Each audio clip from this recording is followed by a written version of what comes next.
Here I have a $50 bill. I want everyone to raise your hand if you want this $50 bill.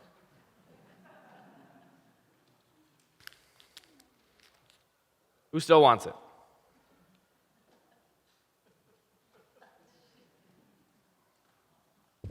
Who wants it still? That is a valuable lesson. No matter what I did to the bill, you still wanted it because it did not decrease in value. A lot of us feel crumpled and stepped on throughout our lives. But no matter what happens to us, God can still find a purpose for you. We see Simon feeling this through the gospel we just read. He says, "Go away from me, Lord, for I am a sinful man." What Simon says to Jesus after he caused their boats to overflow with fish. And Jesus tells him, "Don't be afraid. From now on, you'll be catching people." Jesus, instead of asking Simon to do something he's not good at, he instead plays to Simon's natural talents, calling him to serve.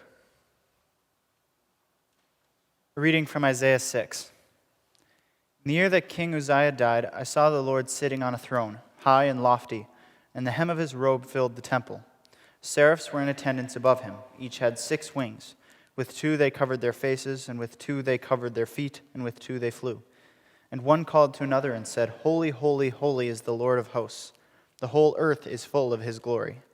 The pivots on the thresholds shook at the voices of those who called, and the house filled with smoke. And I said, "Woe is me, I am lost, for I am a man of unclean lips, and I live among a people of unclean lips.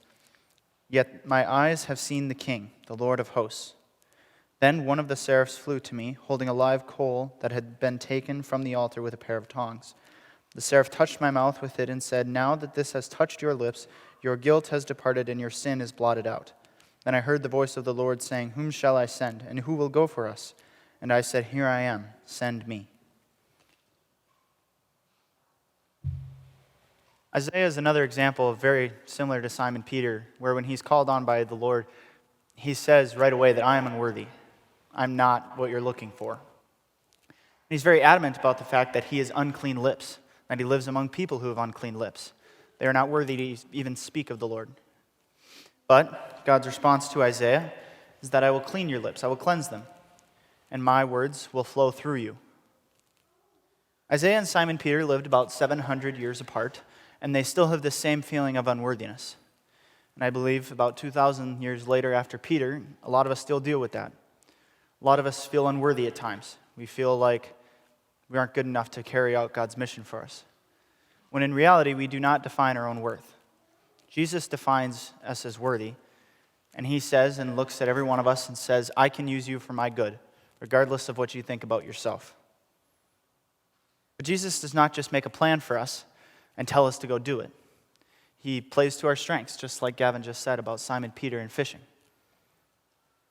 Another thing with Simon Peter is this is not the first sign that he has seen Jesus perform. He has seen Jesus cast out a demon out of a man in the synagogue, and he saw Jesus heal his mother-in-law. However, it is not until Jesus does something that Peter can relate to and understand and truly comprehend the magnitude of the miracle that he's seen that he realizes who Jesus is. And he falls to his knees saying he is unworthy. Then again, when he calls to him, he says, "Now you will catch people." Now, I don't know about you. If Jesus told me I was going to catch people, I'd probably call him crazy. Because I'm a high school student and I study calculus, biology. I do not really fish. But for Peter, this is exactly what he needs to hear. He needs to hear that his strengths are going to be used, and this allows him to understand Jesus' plan for him and allows him to carry it out. We see many examples of people being called to serve in the Bible, but I'd like to bring an example of people today, young people serving.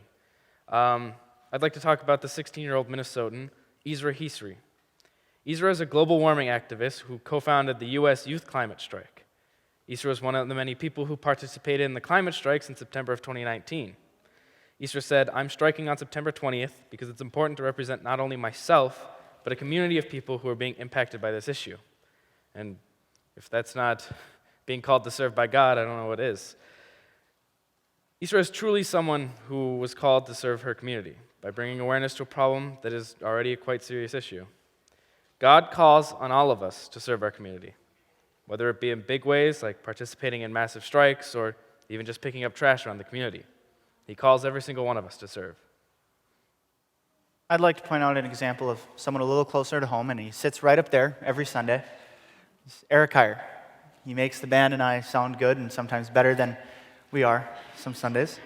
But he started working as the worship media specialist as COVID was starting and getting going. And he was really instrumental in getting all of it to an online format so that people like myself, my family, and a lot of others could continue to worship through the pandemic. And he has done a lot of work behind the scenes, especially in recent times with Christmas, in the Heaven and Nature Sing Christmas video that aired on TV and is also on YouTube. And if you haven't looked at that or watched that yet, I would highly encourage you to go do so, as it is amazing and wonderful, and it's really, really good. But Eric is an example of someone who has a gift, who has a strength that God is able to use to spread the word and spread his good news to those who are here and online. In fact, when we were talking with Pastor Bill about this sermon, he told us about someone who had called him from Mexico, saying that they had seen an online service and they had felt so moved and so connected that they just had to make the call. And that is an example of how our strengths are constantly being used to spread God's word and to make connections, and they can be used to make connections with people who aren't even here. Jesus finds us all worthy, whether we find ourselves worthy or not. And we all have strengths. If you don't think you know what your strengths are, I would encourage you to pray. Search through the Bible. Find out what your strengths are, and then find out what God's plan is for you to use your strengths. Because he calls every one of us to spread his good news in our own way.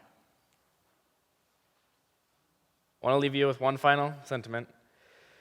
No matter who you are, no matter what's happened to you, no matter what you've done, and no matter what others think of you, as long as you have faith, you will have worth that no one can take from you. As long as you have faith, God will find you a way to serve. In any way you serve, you'll be making the community, the church around you, a better place. So go forth and catch people.